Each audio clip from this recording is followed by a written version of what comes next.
মরিচ, ধনিয়া, হলুদ এর গুঁড়া, লবণ।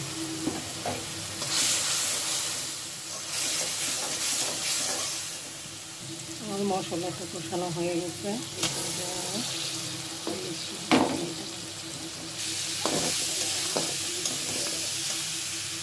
ইলিশের মাথাটা আমার কষানো হয়ে গেছে। এখন আমি কচু শাকটা দিয়ে দিব।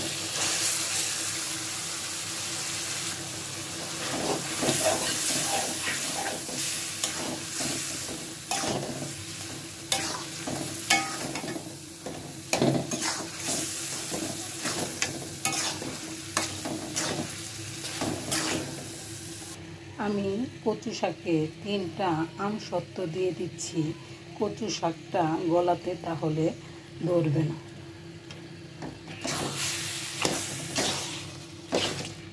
ফাঁকে গলে যাবে আমসত্ত্বটা।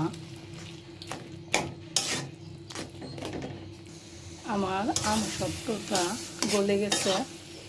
এখন আমি লাগাতে কচু শাকটা ভালো লাগলে লাইক কমেন্ট করবেন।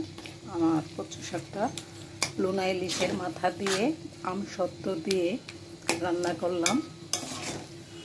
আল্লাহ হাফেজ।